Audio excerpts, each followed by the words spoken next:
and roll, Chicago. Rock and roll, Chicago, my hometown. Well, I was born in the city, gonna rock your city, Chicago. Chicago rock and rollers are the best you're ever around. Hey, this is Paul Martin And Ray the Roadie. for the Rock and Roll Chicago podcast. What's up, Ray? Oh, I don't know. I'm getting my rhythm on. Your rhythm. I got rhythm, yep. I Okay. put the banjo away. And Yeah, you were doing your bluegrass. You were getting Yeah, I your was. bluegrass on last week, right? yeah, I was. And now I'm getting my rhythm on. Oh, okay. I'm very rhythmic. How are you? Yeah, and I'm way too cool for some people, though. Oh, really? I am. So I figured that's why I get my rhythm on. Well, don't fool yourself. No, I try not to fool myself. Oh boy, we got to stop with these puns. These puns are bad. Puns. Yeah. Oh, isn't that something from Popeil? Punomatic? The pocket fisherman. Pocket fisherman, yeah. Mr. Microphone, the Vegematic. Yeah. Well, no, a pun. But everybody knows what a pun is. Of course. And but we're talking today with the Way Cool Rhythm Fools. That's right. If you remember the Way Cool Rhythm Fools from the 80s, by the 80s and 90s, even the 2000s, then you're going to enjoy this show because we talk with Jeff Sismelik and Bill Poor and Jim Corsalini and Russ Robbie. That's right. And they are way cool. Yes, they are. Yes, they are. It was a lot of fun talking to them, reminiscing about the band and the Way Cool Rhythm Fools. Yes, and they definitely are not a joke that exploits the different possible meanings of a word or the fact that there are words which sound alike but have different meanings. That's correct. Yes. Okay. That's a pun. I get it. I get it. All right. Well, let's find out what the Way Cool Rhythm Fools is all about, and let's join them right now. Let's have some fun. Yeah, there you go. Hey, everybody, welcome to the show. Today we're speaking with some of the guys from one of my favorite old bands. I shouldn't say old. I don't mean to call you guys old. I didn't play, but I mean back from the day, the Way Cool Rhythm Fools. How you guys doing? Hey, guys. Good. We're doing good. Thanks, Paul. We're talking to Ray. Jeff Sismelik and Bill Pure and James Corsalini and Russ Lobb, right? Laube, yeah, that's Laube. Lobby, okay, all right. Yeah. Four-letter word. You had to get that extra E in there, right? Yeah. So That's a professional name, you know. yes. I'll Like- run with that. Tony Dorsett used to be Tony Dorsett. Then he changed to Tony Dorsett when he got good. There you That go. never happened to me. Little bit of useless knowledge. Don't mind me. Yeah. Well, Go Stephen ahead. Colbert, right? That's Yeah, there you go. Well, so thanks for joining us today, guys. And so tell us a little bit about the Way Cool Rhythm Fools. I know you guys went through a couple of stages, a couple of on and off periods. But when did it all get started? Oh, we were texting about this amongst ourselves before doing this because we don't really remember. I mean, I think I met Jim. we worked together. Right. And that was like 86, right, Jim? Roughly? Yeah, I mean, 86. We were both video editors, and your band, Face to Face, had broken up some point previous to that. I don't know how long it had been. yeah, right about that. And you said, well, I'm looking for a guitar player and a bass player and a keyboard player. And you had the rest. And I said, well, I know a keyboard player and a bass player. And Yeah. I was a guitar player. So we got a rehearsal going, and That was it. Yeah, exactly. Because we had the remnants of the band Face to Face, which was two horn players, Bill Poor on guitar, and then John LaFave, our drummer, who was with us from all the way through as well. So yeah, about 86, I'd say we started. that was a great band too. I wasn't in that band, but that was all you guys were, and that was a great band. I don't remember, but thanks, Jim. Yeah, when you joined in, Russ. What, Ray? Were you new to the band, Russ, at that time, or did you come? No, I was in the band face to face with Jeff and Bill and our trombone player Steve and the drummer John. Those were like what, 5 of us? Yeah. Right. Came out of that. And then Jim, like Jim said, Jim on guitar, Jim Gaynor on keyboard, and Jeff Keane on bass. Or bass, I mean. Excuse me. And then Jim was playing with Jeff, right? You guys had played in like you were doing like disco lounge bands and stuff, weren't you? Well, we went to college together. We were playing in a wedding band for like 2 years, and I was like losing my mind, you know. The Fools came along at just the right time. Right. Or just the wrong time. We just messed you up from that point on. Yeah. Well, the classical training right out the window. After years of playing, I remember Jeff saying one time, you know, I could have got a law degree by now. I could have been a lawyer. Wasting this time with rock and roll. Right. So when you guys got together, where did you start out playing at? We were based in Oak Lawn. I mean, that was I think the first rehearsals took place at John, the drummer, John LaFave's house. He was, you know, living with his parents still at the time, and his parents let him use like this back porch kind of area that he had in his house.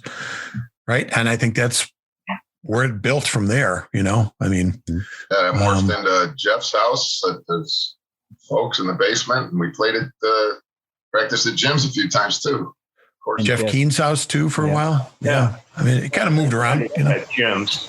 But I remember the first, like at LaFave's house. So here we're all like early 20s or something like that, and none of us are married, and we're partying a lot, and we would rehearse at like 8:39 in the morning on a Saturday morning. Right? Weekend, yeah. and play all day, and we all drink all day there on time. Yeah. It was Well, that's what it was all about. Yeah.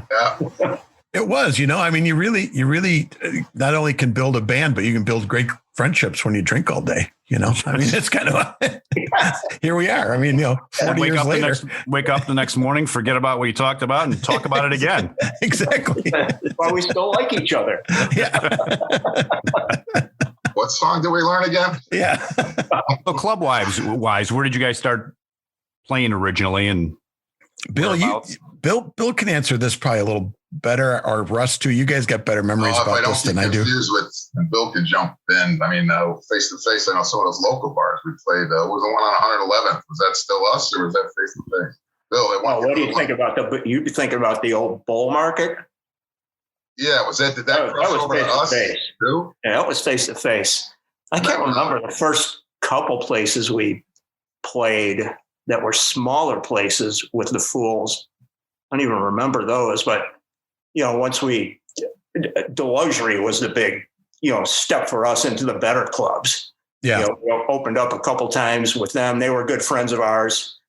And once we opened up, you know, those couple times with them, we were able to get into Flaherty's and all the better clubs. And once that happened, we were playing a lot of the same place that Paul played in the Noodles.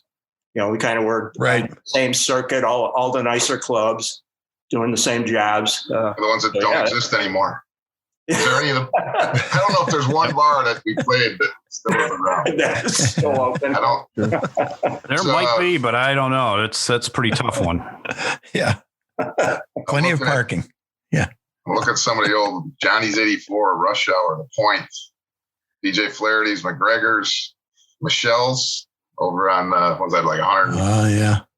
Yeah. Blue Island. Cicero, all the local south suburb bars, and occasionally a couple downtown. Yeah, well, I mean, we hooked up with just like anybody, you know, you hook up with some agents once you get your feet under you, and then we started playing all over. Really, I mean, it was like I remember Mundelein and out in the Western burbs and fests and stuff. Yeah. Joey, DeMarco started booking us a lot then. Yeah. So he threw a lot of stuff our way. Yeah, I mean, all those guys, you know. Yeah, I mean, you know, our big thing back then was, you know, how do we not be the dancing noodles? I mean, you know,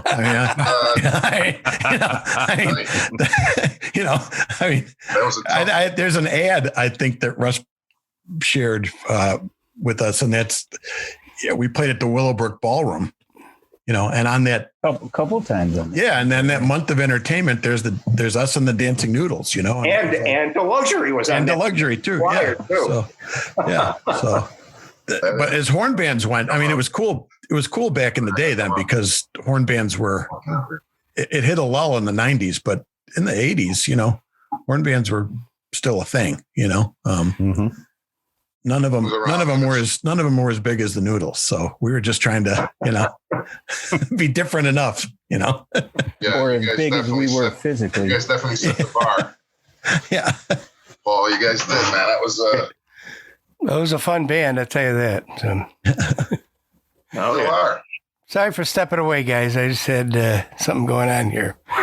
I heard you yell. I thought you yelled spider and took off. Oh, no. No, I apologize, but so what did I miss?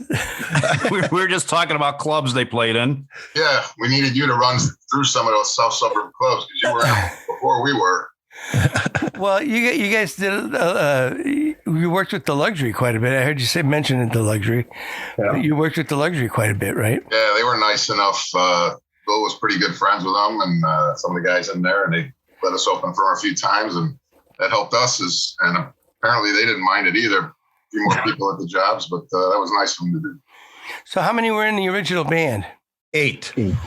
8. Okay. It was trumpet, Russ Lauby, trombone, Steve Lyerly, Jim Corsolini, Bill Poor, both on guitars, Jeff Keane on bass, John LaFave on drums, and me singing. Were you just singing or playing keys this time too? I was just singing then. And Gaynor. We forgot Gaynor. Oh, I forgot Jim Gaynor. Yeah, our keyboard player. Oh, you He's a did little forgettable keys guy. on But yeah, that. Big that's, swinging organ. yeah. Depending on what tune it was, you did some keys. Yeah. Everybody I mostly did that. sang back then. So now you went through 3 stints of the band, right? And you guys were all in the original, right? The original first. Right. From what years was that? It was 86 to what? 93-ish? No, it was like mid 90s at Mid least. 94. Yeah, we got a few. Okay. I think so too. And Yeah. But almost 10 years with that first run. And then were any of you part of it or not part of the second run and the third run? the second run was basically all of us as well, but with a new bass player. Yeah. Because Jeff had moved, right? Right. Jeff. We moved played down with to- Tommy Strolia, came in on bass at that Right. time for, and that was a short stint. That was like a couple years, maybe we did that. Yep. Yeah. And then- I decided to move. Yeah. Bill moved to California after that. It's the only way Bill could get out of the band was to move out of state. 1,000 miles away. Can't leave. You were looking for the big time, were you, Bill? Yeah. I was just looking to get away from these guys. But you're back now, right? Right. Once a fool, always a fool, buddy. I know. That was version Following me 2. around. Then you started version 3 in like 2000 or something. Yeah, it was 2000, 2001. It was probably 2000. Yeah, probably before that. Cause it was, I started playing some rhythm guitar at that point. We had a guitar player named Saul Gillis and then Tom Strolia on bass. And that was it. So it was the original 4 guys plus those guys. So 5, Now- whatever it was. Now, and I know I worked with you with that band one time. Yeah. At the casino, but I saw your name was on the list to come in. I was like excited that you guys are coming. Yeah. It wasn't the band you remembered though, right? Well, no, but you guys are still good. Still did a great job. So now, Jeff, you play with you're playing with Strung Out, Right. and if any other guys doing anything or working or playing with anybody? I am not just a Playing at home. I Jim, was I think playing in a bluegrass Yeah. band for about 5 or 6 years, playing banjo, and then just doing jazz pickup gigs with some people I met through Old Town downtown. So you went from bluegrass banjo to playing jazz stuff, huh? Yeah, Actually, I played banjo on a couple Fools tunes. We worked that in. We did. That's right. That's what I liked about the band. We always kind of did Yeah, whatever. a little different. Yeah. If you need new strings for your banjo, I'd recommend GHS Strings. That's right. They're a sponsor. They're sponsoring our podcast right here. Fabulous. Oh, good. They make good tunes. I've been using their guitar strings for 30 years. So how's There you that? go. Not getting any money, Bill. 40 years. 40 years. Yikes. Well, that was the interesting thing is that, when Jim and Jeff Keane, who has sadly passed away, departed, we miss Jeff and we always think about him. But when they joined the band, they were like the real musicians. We were a bunch of Oak Lawn guys who used to hang out and just, learn music off records. And we did everything by ear kind of thing. And then when we met Jim and Jeff, for sure, they kind of honed the band into a little more of a tighter professional, musically speaking unit.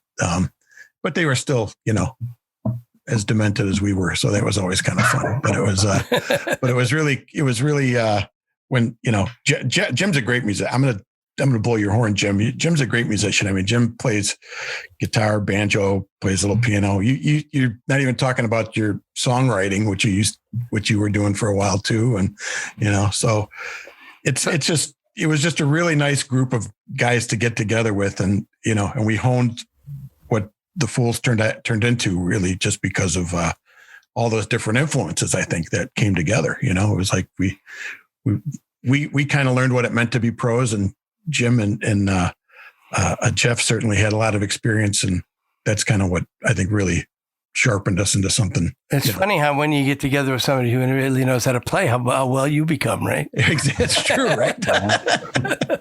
It's true. Yeah. So But Jim, Jeff, you touched on the fact that we were all friends and it was fun to play together, and that definitely was the cement with the Fools. I mean, we all just got along great, and it was just fun, So Jim, Yeah. you did some writing, right? Not for the band. We never played any originals in the Fools. We did a couple. We did a couple originals, but they were few and far between. That one that you wrote, Jeff. Yeah. That one that we worked on and brought in to rehearsal one time, and Jim and Jeff Keane kind of turned that up a little bit for us, and it turned into something. I can't remember the name of it, but I remember the song. Well, Jim wrote for Jonathan Brandmeier. That's what Jim did. Yeah. He's the prune, damn it. Did you? What did you write for him? Oh, That's the lead-in song, wasn't it? Well, the first tune I wrote was "I'm turning into a prune in the shower," and it was just a little 30-second. I'm turning into a prune in the shower. A prune. I'm turning into a prune in the shower. A prune. Oh, Johnny B, in the morning, is the best that he can be. It was on Brandmeier like every morning I'd hear it. I'm like, oh, Jesus Christ, here's Porcelani again. Yeah. did you get some royalty credits for that, Jim? No. No. I mentioned my name a couple of times. That was it. But that was true of anyone who submitted music for that show. Mm-hmm. He used it for a commercial one time. Remember, Jeff? We were at Polycom, and you and the graphic designer heard it on the radio. Oh, yeah. It was on a promo, right? Or something like that. Yeah. Yeah. I should have socked him for that one. You should have. I don't know. Jim just got a huge head about it, though, because it was like during sound check, he'd stomp his feet. I'm the prune, damn it. I missed where you guys were playing at, and now obviously you did a lot of horn oriented stuff. Run us through some of your songs on your set list. That you did some Motown as well, right? We did, but like I said, because and I'm being totally honest, the Noodles had Motown sewn up, so we did not want to just be another Motown band, right? Why, we did some though. I mean, you can't have horns and not do it, Sure.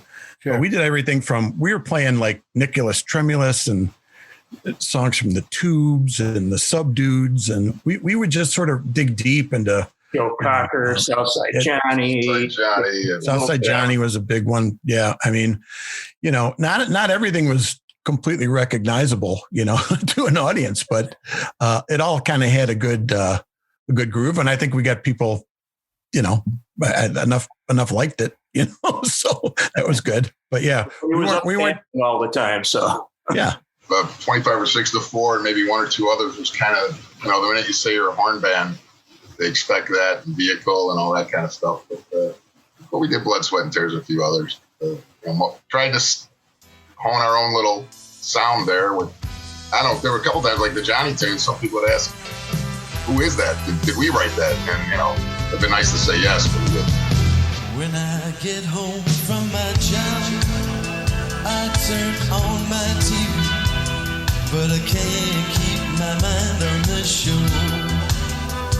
When I lay down at night, I can't get no sleep, so I turn on the radio.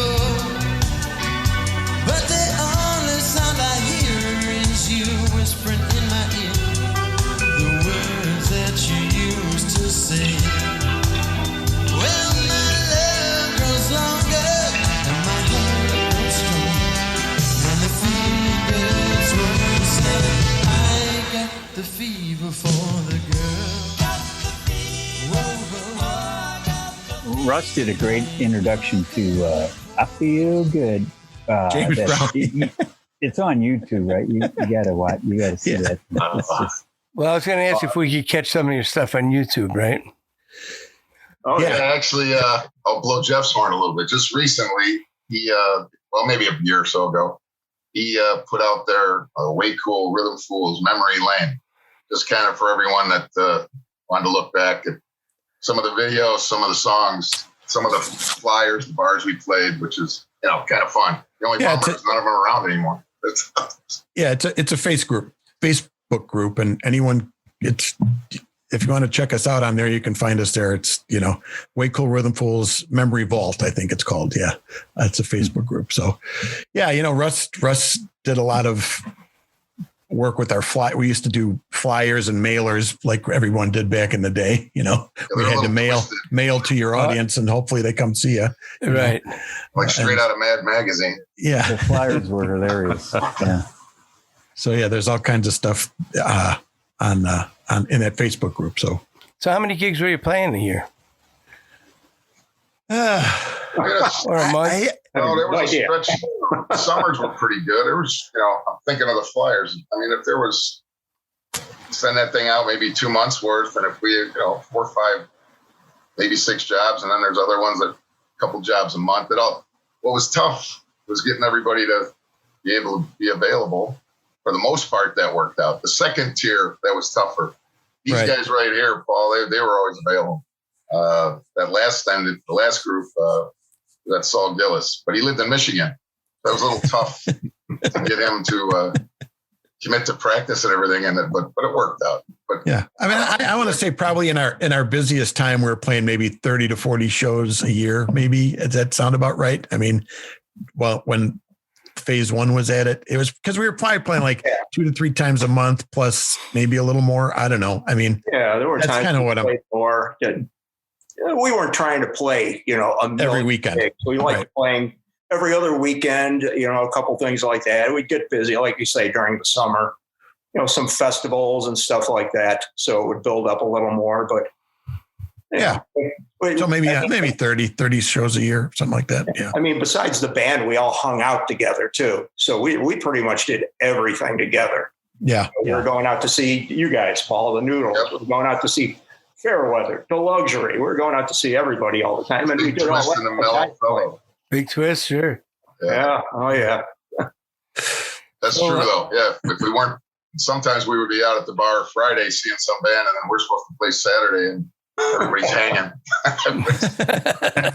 Yeah. That doesn't happen too much anymore, does it? Well, once in a while. Yeah. Recovery time is much longer. Yeah. Absolutely. Absolutely.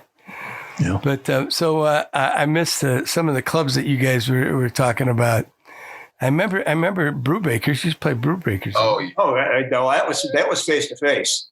That was the band that stemmed the Fools, but yeah, Brewbakers was Yeah, Okay. we were almost like the house band there for a while. yeah, We were there, geez, at least every other weekend, it seemed like. yeah. Do you remember that bar that had the poles and the acrobats, and it was a new bar?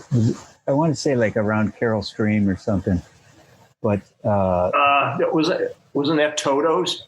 oh, Remember? maybe. Toto's. You know, they had their own sound man, and that guy was great. I mean, maybe the best sound man we ever had, but I don't think they lasted real long. Probably because they were hiring us. Exactly. We closed more bars than the health department. yeah. Edge and a couple downtown with At the Tracks, Sluggers. Oh, at the tracks. Yeah. That's it, right? Yeah, the tracks was fun. Yeah. Did you ever play the Limit Up? Limit Up. We played the Limit Up. Yeah. Yeah. Limit Up was what? Played with War at the Limit Up, and Yeah, Looking for war. we opened up for War, and then they had a second gig that night, and we kind of finished off for them. They left some. yeah, we played before and after. Yeah, they had to get going. They were, I don't know if it was House of Blues or somewhere they were playing, and they left their drums and stuff. So that way we get to say that they opened for us. And you opened for yourself. Exactly. Yeah. That throws a damper in it. Yeah, they used to get some pretty good bands there on the river. Yeah, that was a fun place. I remember that. It was fun, a lot of fun. Especially play like at 5 o'clock in the afternoon, right when everybody's, or 4 or 5 o'clock when everybody's getting off of work. Let's take a time out here for a second. Hey, Ray, what are you doing? I'm getting my bluegrass on. I'm playing my banjo, except there seems to be something wrong with the strings. Well, you know, Ray, GHS makes strings for all types of instruments. Electric and acoustic guitar, bass guitar, mandolin, ukulele, and even banjo. Then I'm getting new GHS strings and my banjo will sound better. I don't think it's the strings, Ray. GHS are easy to play with rich, full balanced tone, available in many different gauges. Great for all musical styles, so if you play with the best. Play GHS strings. So now tell me about Face to Face. Face to Face was the band that preceded the Way Cool Rhythm Fools. First of all, how'd you come up with the name Way Cool Rhythm Fools? That's a Russ Laube invention there. Yeah, I think regrettably, probably And Lyerly was in on that too. probably. a Yeah. little too Russ wordy. blurted it out one day and like, okay, that works. I mean, I love the name. It's great. Yeah, there was obviously beer there when we came up. Should be beer there all the time, right? Right. Yeah, we ran into, if some guy wanted to put your name on the marquee and then you give him the name, he's like, I can't fit that up there. Just the Fools. That's it. Yeah, the Fools. They spell rhythm wrong all the time too. Yeah. One time- Yeah. No one can spell rhythm. Yeah, Yeah. yeah. One time that club, I had to look it up. Ray Cool and the Rhythm Fools Yeah. Ray Cool.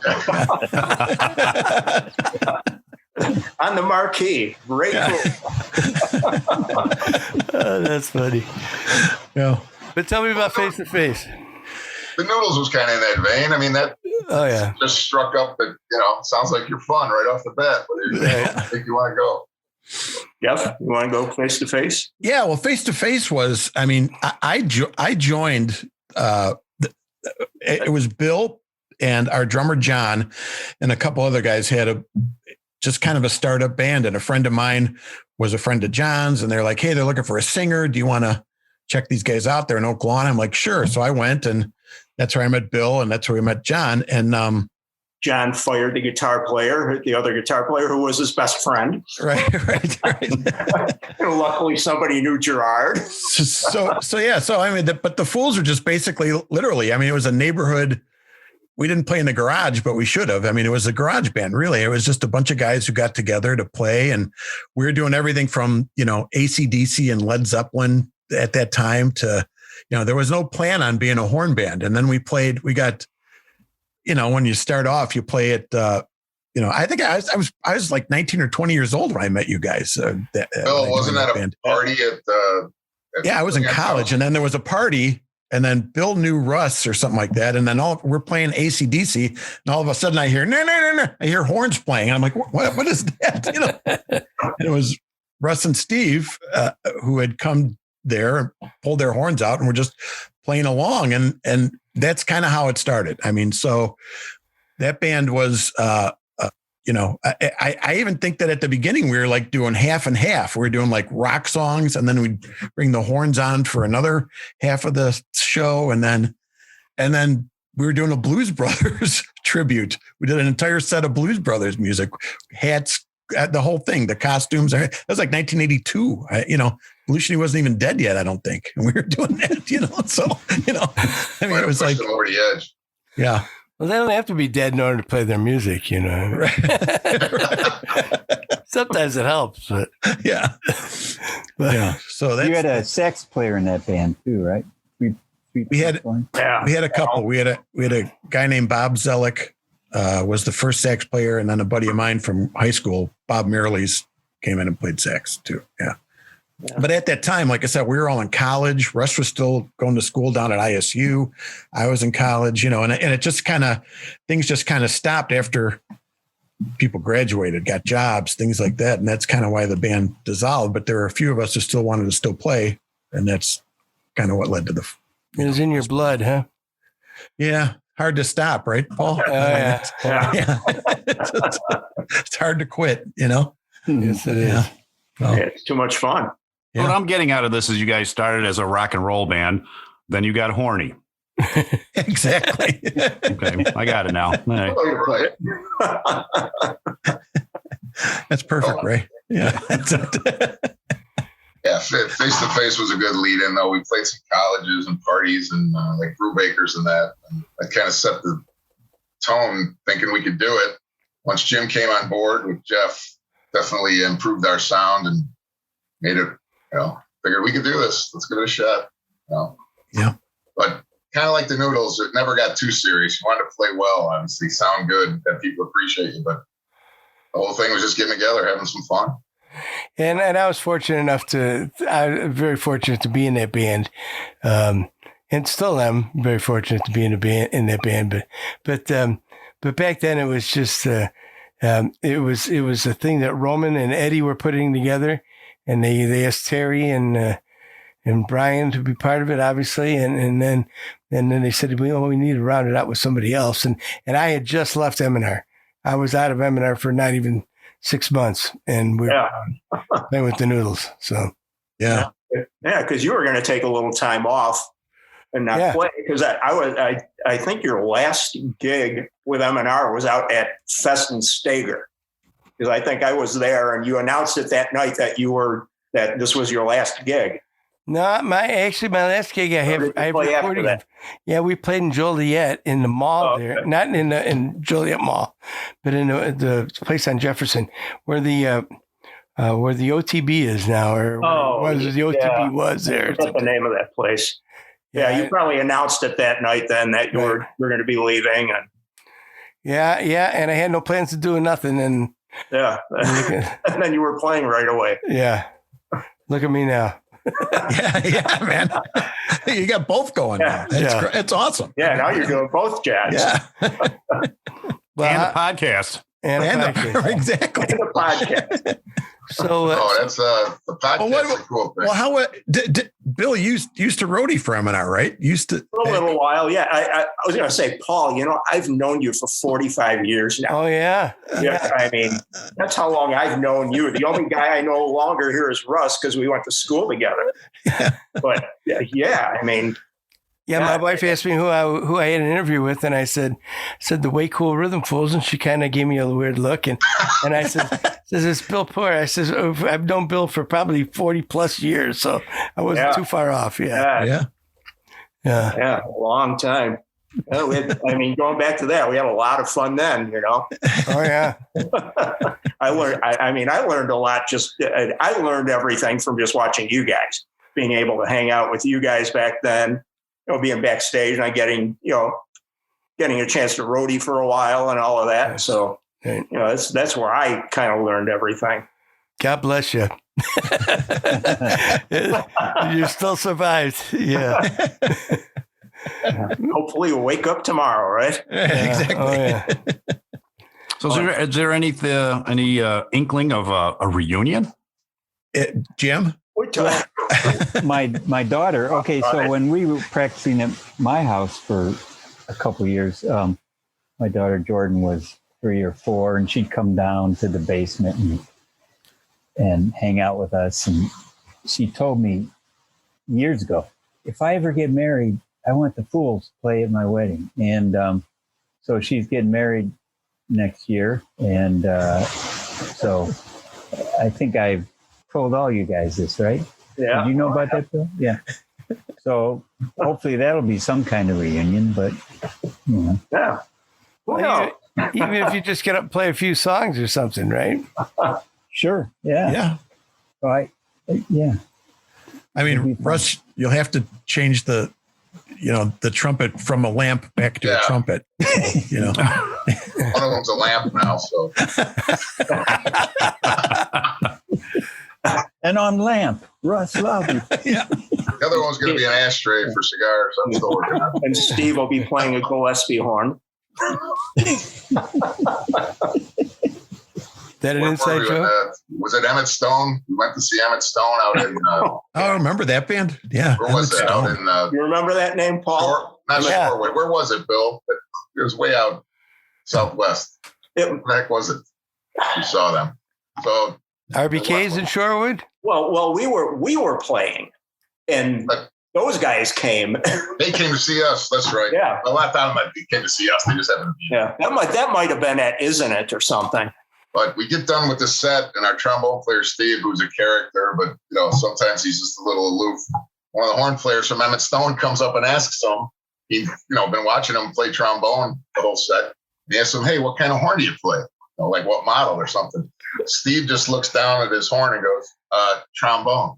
He just walks away. And the guy says, he goes, "I know that, you wingnut." So again, there might have been alcohol involved. Yeah. Yeah. Might have. Yeah. I remember a guy coming up and pointing at my guitar, and he's going, "What year is this? What year is this?" I said, "It's 1976. This guy's really messed up. He doesn't know what year it is. Oh, that's awesome. Oh, man. Same idea, though, right? Yeah, Yeah. Oh, yeah. So he played a Gillespie, right? that's about it. That's what it ended up looking like, was a Gillespie horn. Yeah. Oh, it was good His stuff. son tossed it out the window, so it's like, Yeah, there's it's a lucky any of the instruments survived. Yeah. I think Steve had a couple guys go to the bathroom in his case too. If I didn't see this happen, I'd have never believed it. But All the stories they could tell, right? yeah, man. Oh man. A guy taking a leak in a guy's trombone case. I mean, it happened twice too. I don't know how that happens, but I don't know. The second guy must have smelt it. Yeah. Said, Like a I dog. went here before. Yeah. Like a dog, right? Anyway. hey, Oh, well. can't say we didn't have fun, that's for sure. Yeah. Oh yeah, it's a blast. And you never know. It can always be a threat that we could be out there again. That's right. Well, let's Keep hope people on their toes. let's hope you play for Jim's daughter's wedding, and at least get up there and do a few songs, and maybe that'll give you the itch. I mean, that happened. That happened to me, and we played after a golf outing, and we're all drunk, and that's what started the whole thing over again. So but you never know. So Yeah, absolutely. Well, I wouldn't complain. I mean, like I said, the cool thing about music, and certainly this band in general, is that it's these guys are my closest friends. We've been around for a long time, been friends for a long time. Yeah, these are my best friends. Ups, downs, whatever. Music started it, and we're still doing it as friends. So that's a lot of fun.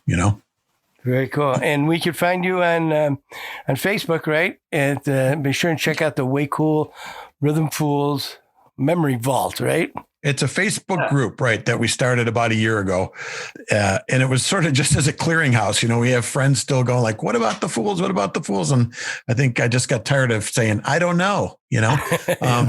So we just started sharing, you know, we have some video recordings from back in the day, audio recordings, a lot of photo, you know, it's just a place for people to kind of reminisce, share things. And, you know, it's been a lot of fun. I mean, you know, Pamphlets. Is there a YouTube anyone page? can, it's, you know, there's, you don't have to join, you just go there, you know, just like it. You know? Is there a YouTube page for the videos or? It's on my personal YouTube page. Gemini Jeff is the name of the site. So on that page, you'll see, you know, and a lot of stuff, but there's some Fool stuff on there too. A lot of it is shared on that Facebook page as well. So A little bit of Type Strung it Out in on there there. too with Jimmy Hood. That kind of trails on that same page, doesn't it? Strung Out. yeah, Strung Out on there. Yeah. I mean, it's whenever I get something with me in it, I throw it on there. You know? Now, did you guys ever do any recording and go in the studio and do anything? We did. Yeah, we did a demo, and I think we did a live thing somewhere that actually Jim had a lot to do with. A couple buddies came and did video. Was that the Blue Notes? That was the Blue Note, yeah. In what town was that? Oak Forest. Forest, yeah. Forest. But I think we have one or two live things that Jeff and our keyboard player Jim, I think we put them on CD and a couple copies of that. And one was a demo, strictly just We recorded our own demo at the Jim and I used to work at the same television production company, and we had a audio studio in there. We recorded our first demo in there on our own. But we never did like a second demo, right? We never did a second demo recording. No. We never did. We just kind of, once we started going, we just, you know. Yeah, we did that one for Face to Face, and John Sorleski from Styx Right. record that. We went to Yeah. the studio. He did that for us. Yeah. That came out pretty nice. Mhm. There's a page for Jan too on Facebook. Yeah. Yeah. Yeah. I just got invited to that a few days ago. I joined Oh that. yeah, I've been on it for about a year, but Yeah. it's pretty cool. Some pretty cool old stuff. He was a good guy. That was actually a lot of fun. We went there it was like 2 weekends or something, right? To do that, or a couple sessions. So, Yeah, we had a ball with him. Yeah. Yeah, he was. And the thing, and he was like, I walked in and he remembered me from seeing you guys, Paul. Oh really? You look familiar. I know you from somewhere. I was like, where would you know me from? You know, I mean, I'd been out to see him when he was doing Spread Eagle. I had Right. seen him with that, and talking to him, but I was like, thinking about that. I was like, M&R Rush. He's like, that's it. Yeah. He was a good guy. We had fun with him. Yeah. Well, thanks, guys. We appreciate you joining us today and reminiscing a little bit about the Way Cool Rhythm Fools. Thanks. Thank you. Ray. Thank you, Paul. Yeah. I mean, yeah, it's a pleasure. Let's hope this pandemic ends soon and we can actually play some real music again. yeah. Yeah, Or at I'd least say- drink beer together, you know? That's, Yeah, I tell you, it's a terrible thing. I got my first shot though, so I'm good. Good. Yeah. Yeah. All right. Good. Yeah. All right. Thanks, Well, thanks again, guys. We appreciate your time. Yep, thank thanks you a so lot. much. Pleasure. Let's All get the right, way, guys. let's get the Way Cool Rhythm Fools back together. Huh? All right. Yeah. We'll work on it. Well, We can do that. be a big bar tab. Big bar tab. That's for sure. that's all right. Don't you ever be sad. Lean on me when times get bad. When the day comes up and you're down in a river trouble and the bombs are drowned. Hold on. So that was the Way Cool Rhythm Fools. Yes, it was. And they were fantastic. Well, fantastic. Yes, they were. It was a lot of fun talking with them and reminiscing about the some of the old clubs they used to play on the south and southwest side. Yeah, that really amazed me when we started talking about that because I cannot think of a single club that's still open from back then. Boy, you're right. You're probably right. I kept thinking different areas of the city, the suburbs, and there's nothing. Well, the times change, and so do the clubs, and Yep. they move on, and you move to a different club. That's true. And then they they moved to different genres of music. I mean, you had your disco craze, so you had all these discos. There was no live music, and so. But yeah, it's kind of interesting to talk about these old places. I forgot a number of them. Yep. Well, they played them. Yes, they played did. many of them, and had a lot of fun doing it, I guess. Yeah, they had a problem with that one hanging noodle band or something like that. That Yeah. they couldn't. They had a problem. I think they had a drinking problem. Is what they had. Yeah, I think so. That too. But because of those hanging noodles, they couldn't. They couldn't do any Motown. No. Well, they did some. Oh, I'm sure they did a little bit, but that wasn't their shtick. I saw the band a couple of times and I loved them, and it's maybe they'll get back together and do something again. Maybe they will. There's a nuptial coming up. Maybe something will come of that. Yes. All right. Well, thanks for listening, everybody. Thanks to GHS Strings for sponsoring this podcast, and thanks to the Illinois Rock and Roll Museum on Route 66 in Joliet, Illinois. And be sure and sign up, go there to sign up and be a charter member. I'd like to thank Merriam-Webster for helping me find the definition of a pun. Okay. See you all next week. Thanks for listening. Rock and Roll Chicago podcast does not own the rights to any of the music that's played on this podcast. The music is used to promote the band or musicians that are interviewed. Rock and roll Chicago. Rock and roll Chicago.